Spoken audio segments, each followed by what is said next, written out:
Oh. Anak naman ng apo ni Bunso. Mag-ina, magnanay. Inbreed, bale? Oo, boss. Kaya lumit yung ibon eh. Pagka nag-inbreed po tayo, paliit yung ibon. Oo, boss. Pero meron akong nakilala, ang pangalan ay Dennis Palma. Sa oras ng pangangailangan, siya'y madaling malalapitan.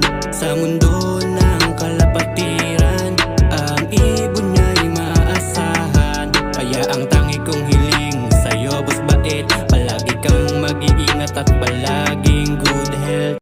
magandang umaga mga kasubis. Bali yung ibon natin, may cutting, lumilipad na. Nakailang araw pa lang pinalabas. Medyo malakas-lakas na kasi kasama yung south team natin, yung ikakarga natin ng Tacloban. Ito po iba nating ibon na may cutting. Ito makikita nyo po, hirap pa sila lumipad pero bawas-bawas naman talaga yung pakpak. Katulad dito, hirap po. Ayan po, oh. Ayan, bakit nila tignan pumagaspas? Hindi po lalayo yung mga yan kasi may cutting po. Ayun yung importante dyan sa 4, 5, 6. Yung ibon po natin natututong lumipad, dahan-dahan nagpapalakas. Hindi po sila todo lalayo kung ano lang po yung kaya nila o yung capacity nila. Ayan po, bumaba ng iba. Ayan, tignan nyo po, nahabol pa ng kutom, paligo tayo mamaya. Bali yung ibon natin pagka ganyan, malalaman mo kung iyo ba pagka humalo sa marami. Siyempre kasi makikita mo, bawas nga yung pakpak, nawala na, lumayo na yung iba. Ayun po yung baba oh. Ayun, salubungin natin dito kung nakaangat ba. Ito ang risk lang po nito pagka nabugaw po, siyempre lilipad pero hindi lalayo. Hindi katulad po nung sa kabilang risk naman nung kumpleto pakpak, o bata pa, bumabara ko na. Pag kumpleto po kasi pakpak, pagka nabugaw po, halimbawa may sumabog na bubong tabo, bubong tuloy, may sumabog na gulong dun sa baba, biglang magugulat o kaya biglang may nagpalipad ng lobo o nakalipad na lobo, ano po yung mga ibon nyo? Bali mangyayari po yung lilipad. Mamaya kwento po natin dito, may bumalik po tayo yung Takmak 14, Tak 41. Umuwi po ng Calbayog, last year pa po yun na ang tawag dito, kinarga. Pero after 1 year mahigit, umuwi. Tuloy po natin mamaya. What's up mga kasubis? Eto mga kasubis, pumasok tayo. Ito po yung umuwi natin. Kita nyo, naka-south ko po yan. Last year po yan. Naka-chips po yan. Ayan, Calbayog po yata na ikarga to. Then 1 year, bago siya umuwi. Plano po namin, gagawin ko na lang breeder kasi ito yung bunsong anak ni Takmak 14, Tak 41 na hindi na naglalabas sila. Pero pag naglabas si Takmak 14, Tak 41 ng anak, ililipad ko po to kung pwedeng south po natin uli o paano ba. Bukod pa po dyan, meron nyo 1 year, bumalik pa. Maraming salamat munting kaibigan. Bukod pa po dyan, meron din po tayo dito bigay naman po sa atin. Ito po itong ibon na po, ang late po, malit takak. Ayan po. Ayun si Mang Lloyd, good morning! Nakainom ka? Bakit? Salamat ka rin sa nakahuli, boss. Oh, bakit? Pinakaulan? Oo, isang taon na. Isang taon na bago pinakaulan, pasalamat daw po. Ito po, bakit ganito lake nito? Ito po yung Katbalogan Daybird, uwing Nueva Ecija. Sir, Boss, salamat doon sa nagbigay ang pangalan nun. si Boss Jerry Lano. Yun. Bali, dalawa sila magkapatid, no? Boss. Anong lahi na ito? Lahi boss ni Kuya ni Bunso. Si Anak ni Bunso. Bunso. Si Bunso po nanganak po dito, winner natin WPFC. Hiningi po o binigay ba ni... Binigay mo boss yun. Binigay Hindi sa'yo. ako marunong manghingi, boss. O yan. Binigay po ni Bait kay Mang Lloyd. Diba? Tapos, kung yung ibon na sir. Tapos, brinid po nila. Tatanungin po natin kung paano sila mag-breed kung paano ginawa yun. Yan po yung mga ibon natin. Ito po yung natin naman, yung WPFC. Papasokin muna natin na itatakloban natin. Sir, bali... Ang tatay nito, boss, Oh, anak naman ng apo ni Bunso.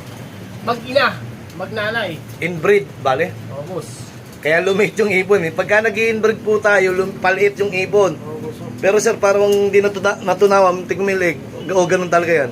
Kakain lang. Nakakain lang, bigyan ng tubig. Ayan po, tatak. Diba, kita mo yung tatak. Ayan po, puno ng tatak oh. Kabilaan. Sir, ilan yung pakatbalogan nyo, sir? Tatlo. Yung isa nahingi na rin. Medyo may-ari. O medyo mayari. Eh, yan mo na sa inyo naman yung magulang at nasa akin naman yung mga lolo't lola niyan eh. Nakasala ngayon, ulit-uli. Si Bunso at saka yung kapatid ng Basco Batanes. O, di ba? Ayan po, ito yung patunay po na kahit hindi magaganda yung size ng ibon ni Bait, eh, umano rin, lumalaban din. Biro mo, sir, yung katbalogang isa, hindi na mo yun, no? Saan kinarga? Ano ba yun? Maasin. Maasim Leyte. Oh, maasin. Maasin. Maasin. Oh, maasin Leyte. Boss. Hindi pinalad, boss. Oh. Dugong ano yung hindi pinalad? Kapatid niya, boss, mismo. Dugong Bait. Ah, yun yung live. Boss, live din yun. Ah, alat-alat nga naman, pero okay lang. Yung isa naman kasi, Dugong Bait din yun. Sir, yung isa 52 ba yun? Anak ng 52, hindi. Alin ba dyan? Hindi, yung tatlong katbalogan yan, dalawang mag-nestmate. Tapos meron ka pa isang katbalogan na, ano ba yun, parang kinabukasan buo mo yun, cut off o ano. Ay, lahingin na ni Bayaw yun. Nahingi na ni Bayaw. Anak Dugong ni Bait Kwan din yun. Eh, ito na po yung si Takmak 14, Tak 41, oh. Ayan, oh. Pwede pang ilaban ni kaso bunsong anak niya, ang ganda ng pakpak, no? Ito sir, hugutin mo na to para ano. Hindi, Hugutin mo muna, boss. ah? Hindi, tanggalin natin. Huwag mo. Ay! Diretso na yan. Kabila, tingnan natin. Oh. Bakit ganito? Sa kulungan na ano to? Oh. Thank you, boss! Ayan, nasa masikip na kulungan yan, kaya nakawala lang siguro. Sir, hugutan mo na lang, hindi na natin papakita. Mamaya magkakating kami ng 4, 5, 6. Ito, pakain po tayo. Mamaya magkakating po tayo ng 4, 5, 6. Tapos na po natin may cutting yung iba, nandun sa labas, lumilipad na, gaya ng pinakita ko kanina. Then, i-video natin eto, hindi tuloy makapasok si itatakloban natin eh. Lalabas Boss, muna po hugutin tayo. ko na to. Oo, hugutin mo na muna, baka hugutin pa ng iba eh. Ito po, yung mga panlaban namin ng South na iba, ng mga bumalik, ay naglulugo na, pinag-iisipan namin, dalawa yan, dalawang itim yan. Oh. Ito po yung si Tali, si Tanse, na nakawala sa lambatan o ano ba. Ito naman po yung ating mga young bird, makikita nyo. Ito, kailangan maitos natin ito ng Batangas man lang, makapag-effort na naman ulit tayo, baka bibigyan tayo ng biyaya sa Tacloban. Ang ano nung pag-iibon kasi kailangan mong tiyagain talaga eh, walang magaling eh. Kailangan po talaga may sistema ka, may programa ka, katulad nito yung sa cutting. Ang pinakamabigat kasi dito yung singsing, yung opportunity ng singsing. Pagka maganda nga breed nyo, tapos yung sistema nyo po ang tawag dito, yung pagpapalipad o pagtuturo nyo, yung nag-fly away agad, sayang yung opportunity ng singsing at sayang opportunity ng breeding nyo. Ang importante po kasi dito, yung pag-breed nyo maganda nga po, pero yung pagtuturo nyo, yung sistema nyo, kasi pagka yung diretso walang cutting, nadaanan ng marami, umiikot pa lang yung ibon nyo, paratingan pala o training pala, nadaanan, wala na yung ibon nyo, mahahatak na ng iba. Pwedeng bumalik o pwedeng hindi na. So, unlike dito, kahit daanan ng marami to kasi hindi lilipad na malayo. Kasi nga, hirap pa sila. Hindi pa nila kayang sumabay. Pagka malakas na pakpak nila, malinaw na yung mata po nila, yung mga ibon po natin, tingin ko po, mas lesser o baka may iwasan na wag mawalan. Mamaya puli. What's up, mga ka-showbiz? Yun o! Salamat! Bali, ito na yung ano natin, si Tanse. Pakalanan na natin Tanse. Kasi umuwi siya nga ng may Tanse. Ang problema, dapat ba natin samahan na itong mga bagong young bird, inaaway niya. Mang Loy, tignan mo yung ating ikakarga ng Tacloban, pero binigyan po natin ng dalawang babae. Bahala sa mamili dyan. Pareho nga naglugo, no? Pagka naglulugong po daw sa ulo, o sa leeg, o sa tenga, napipik daw po yung ibon. Ayun na po yung papik, ibig sabihin. Sabi po at base sa experience namin, nagpipik na po siya, gumaganda na po yung kanyang kondisyon. Then, para bago matapos po itong ating kwentuhan, meron po tayong kanina sa nauna natin video, para may matutunan lang iba sa atin o ano, magkatulungan po tayo. Ito po, Boss Bait, Idol Bait. Pwede po bang ilaban yung inbreed? Ito po yung patunay, nanay at saka anak, pinagbangga po. Ito po ay Katbalogan Daybird. Dalawa po to, mag-nestmate pa ha, mag-nestmate, parehong Katbalogan Daybird po. Uwing Nueva Ecija. Yan po, kung meron po tayong mga katanungan sa pag-iibon, ganito lang po yan, pwede po ba yung inbreed, pwede po ba yung magkapatid sa magkapatid o lockbreed na tinatawag, Kayo na po yung makakasagot niyan. Unang-una, uulitin ko, hindi ginagawa po yung inbreeding hanggat wala pa po kayong history sa pamilya nila. Yung ibig sabihin, dapat may experience po kayong ibon nyo pala. Yung ibon nyo po o yung pamilya po ng ibon nyo talaga may nilipad na. Anong ginawa ng nanay, tatay, kapatid. Paulit-ulit po natin sa kamapamangkin o kung anumang kapamilya nila. Ganun po nag-i-inbreed.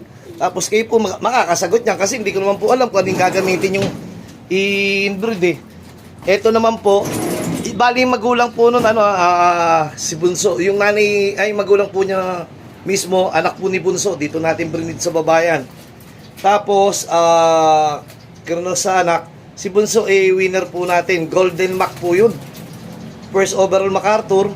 Tapos, tawag dito, Solo Balen. Kay Jutsi Baling Lahi po yun. Tapos, yung Paris po, nung pinainan natin, yung finisher po naman natin, si Bunso kasi winner eh.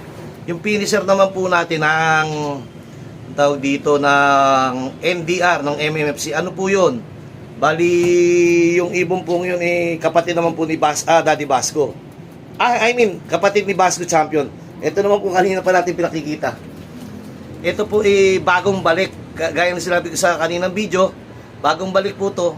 Takmak 14, Tak 41. Direktang anak po to ni Takmak 14, Tak 41. Nilaro po natin ng MMFC South.